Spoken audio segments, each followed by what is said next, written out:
So I'm sure that by now, if you haven't already had an experience with antibiotics, you have at least heard about them. After all, they start discussing them in science class in elementary school. Alexander Fleming discovered penicillin in 1928. It was used to save many lives in World War II. According to Mary McKenna of Imagining the Post-Antibiotic Future, by the 1940s, however, there were already bacterial strains of staph resistant to penicillin. One of the more well-known antibiotic-resistant superbugs is methicillin-resistant Staphylococcus aureus, known as MRSA, pronounced MRSA. The bacteria can be spread by touch and is very hard to treat, as you must first find an antibiotic that can treat it, and the infection can sometimes come back over and over, as Mary McKenna of Superbug demonstrated in her book. MRSA can cause skin and wound infections, as well as pneumonia or total blood infection known as sepsis. It is also a cause for flesh-eating bacteria. Another superbug that's rising in popularity is Clostridium difficile bacteria, abbreviated C. diff. This affects the intestines. Life Science says that people with enough good bacteria in their intestines will probably not get sick from a C. diff infection. However, those with a weakened immune system or who have recently taken antibiotics have a different story. Antibiotics do not distinguish between good or bad bacteria, and they will often kill off the good bacteria along with the bad bacteria. Anyways, C. diff can cause severe diarrhea. Life Science says, the CDC says, it is responsible for 14,000 deaths a year in America. Treatment for C. diff include antibiotics. If you have a more severe case, it includes surgery to remove a part of the colon. The Mayo Clinic points out that for a recurrent C. diff infection, it may be treated with a stool transplant. That is where they take somebody else's species and transplant it into you.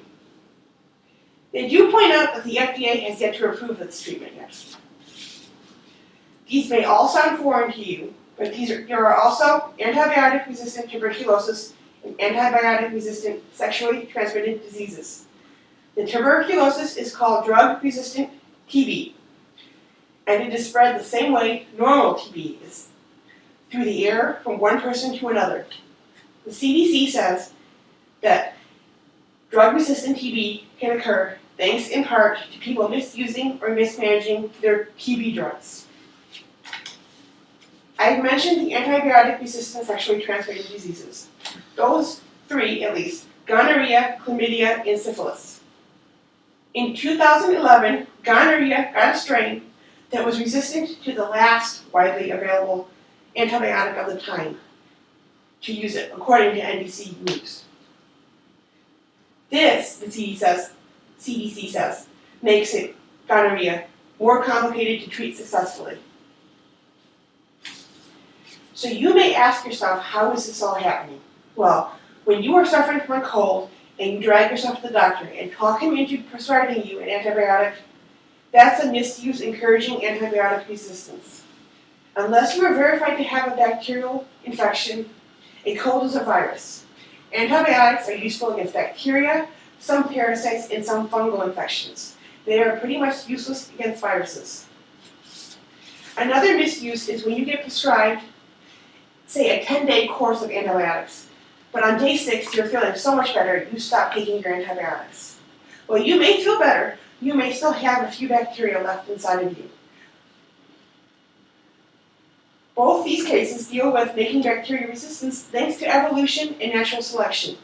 When you expose bacteria to an antibiotic enough time, they will eventually learn to have resistance. Then they will survive, and their offspring will also have the resistance. Antibiotics are a wonderful thing. Where before a tiny cut in an infection could kill you, now our outlooks are a lot better.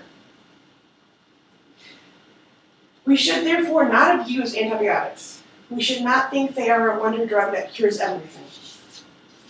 We have to be careful. Mary McKenna, in Imagining the Post-Antibiotic Future, has stated that creation of new antibiotics has slowed down. In 2004, there are only 5 new antibiotics in development. If we are not careful, pretty soon the resistant bacteria will reach a point where there are no antibiotics that will work against it. We could prod drug companies to develop more antibiotics. The problem with that, though, is they view that market as unprofitable. Marin McKenna suggests possibly making a few changes in the requirements for clinical trials to incentivize the drug development. However, we must all play a part in making sure we are healthy. I ask that you treat antibiotics with the respect they are due. Only take when required and follow the doctor's directions. There are a growing amount of antibiotic-resistant bacteria, and I, for one, do not want to see the day when someone gets a tiny cut that leads to an infection that kills them.